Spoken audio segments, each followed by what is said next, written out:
Welcome back to We're Reading Virtual Story Time Special Black History Month Stories for February 21st, 2021. Hidden Figures, The True Story of Four Black Women and the Space Race by Margot Shetterly, illustrated by Laura Freeman. Dorothy Vaughan, Mary Jackson, Katherine Johnson, and Christine Darden were all good at math, really good. In 1943, the United States was at war, World War II. Dorothy Vaughan wanted to serve her country by working for the National Advisory Committee for Aeronautics, the government agency that designed airplanes. Having the best airplanes would help America win the war. Making airplanes fly faster and higher and safer meant doing lots of tests at the agency's Langley Laboratory in Hampton, Virginia. Tests meant numbers, numbers meant math, and math meant computers. Today we think of computers as machines, but in the 1940s, computers were actual people like Dorothy, Mary, Katherine, and Christine. Their job was to do math. Because Dorothy was black and a woman, some people thought it would be impossible for her to get a job as a computer. She lived in Virginia, a southern state, where laws segregated or kept apart black and white people. They could not eat in the same restaurants, they could not drink from the same water fountains, they could not use the same restrooms, they could not attend the same schools, they could not play on the same sports teams, they could not sit near each other in the movie theaters, they could not marry someone of a different race. But Dorothy didn't think it was impossible. She was good at math, really good. She knew she was the right person for the job. She applied, and the laboratory offered her a position as a computer. At work, blacks and whites were kept apart.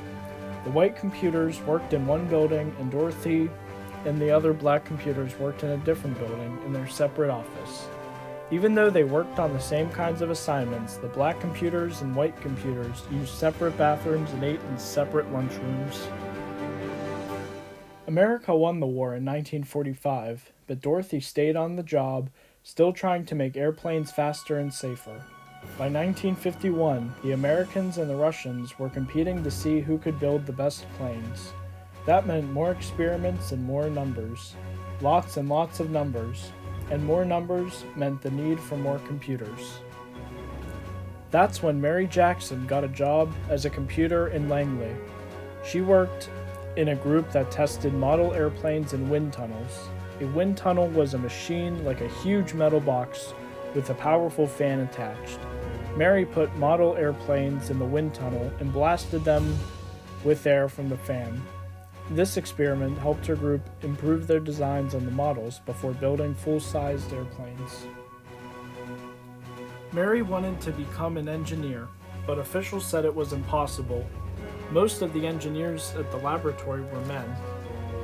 And to become an engineer, Mary needed to take high-level math classes, but she wasn't allowed to go inside the white school where the classes were taught.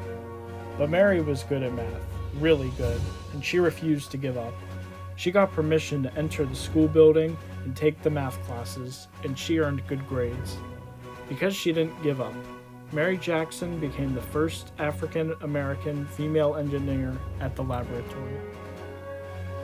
Katherine Johnson was good at math and always asked lots of questions. In 1953, she applied to the laboratory for a computer job and was placed on the team that tested actual planes while they were flying in the air. Their research was used to figure out ways to prevent future plane crashes. In one of her first projects, she learned how to analyze turbulence or dangerous gusts of air. No one knows how many lives her work may have helped save. Katherine wanted to help the group prepare its research reports, so she asked if she could go to the meetings with the other experts on her team. Her boss told her it was impossible. "Women aren't allowed to attend meetings," he said. But Katherine knew she was good at math as anyone else, maybe better, so she asked him again, and again, and again. Katherine asked her boss so many times that he finally invited her to the meetings. Katherine was good at math, really good, and because she fought to be treated the same as men, She became the first woman in her group to sign her name to one of the group's reports. In the 1950s, the Langley Laboratory bought a machine computer that could do math faster than the human computers. At first, these machines made mistakes. Dorothy learned how to program these machines so that they got the right answers. She taught women in her group how to program the computers too. In 1957, Russia launched a satellite known as Sputnik into orbit around the Earth. The United States started building satellites to explore space too. For years, the laboratory had used math to design airplanes. Now it would need math to create spaceships as well. The government decided to change the agency's name from the National Advisory Committee for Aeronautics to the National Aeronautics and Space Administration, NASA. In 1961, President John F. Kennedy told Congress, "I believe that this nation should commit itself to achieving the goal, before this decade is out, landing a man on the moon and returning him safely to Earth." A man on the moon, but the first step to getting a man on the moon was to send an astronaut around the Earth. NASA was going to need to hire more space experts and people who were good at math. Really good. The people at the laboratory had to work together from morning to night to figure out how to send astronaut John Glenn into space and bring him back home to Earth safely. Katherine Johnson knew she could use math to help. "Tell me where you want his spaceship to land, and I'll tell you where to launch it," Katherine told her boss. Katherine helped calculate the trajectories or pathways that rockets traveled through space.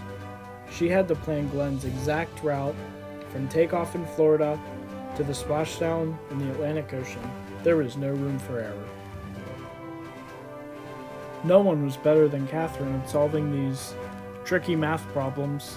Days before his mission, John Glenn wanted Katherine to double-check the machine computer's trajectory calculations to make sure it hadn't made any mistakes. When Katherine said the numbers were correct, Glenn was ready to go. On February 20th, 1962, Glenn blasted off into space, circled the Earth, and made his way home safely. Meanwhile, laws began to change so that black and white students could go to school together. Blacks fought for the right to sit beside whites on buses and to drink from the same water fountains. At the laboratory, black and white computers started working together in the same offices, eating at the same lunch tables and using the same bathrooms. Black and white moviegoers could sit next to each other in the same theater.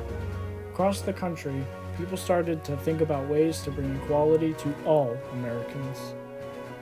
Christine Darden was good at math, and she loved electronic computers. She started working at Langley in 1967. Christine wanted to become an engineer, and thanks to Dorothy, Mary, and Katherine, she knew it was possible. Eventually, she became an engineer for supersonic airplanes, planes flying faster than the speed of sound.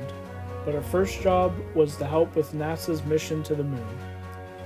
The people at the laboratory prepared for years to send astronauts to the moon, about 238,900 miles away from the Earth. Finally, on July 20th, 1969, the world watched as the three men arrived at the moon in their Apollo 11 spacecraft.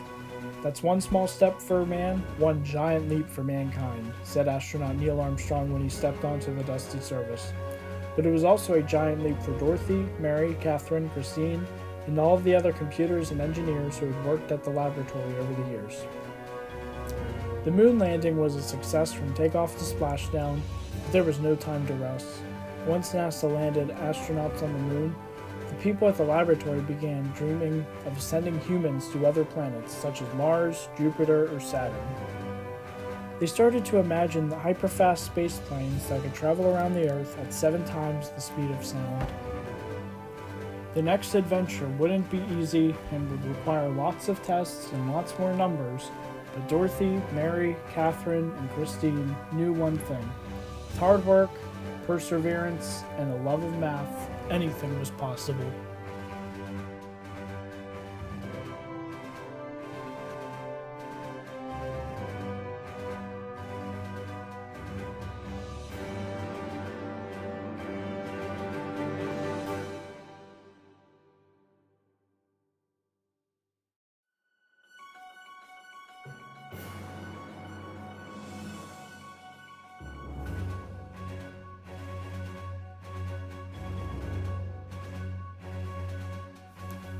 The end.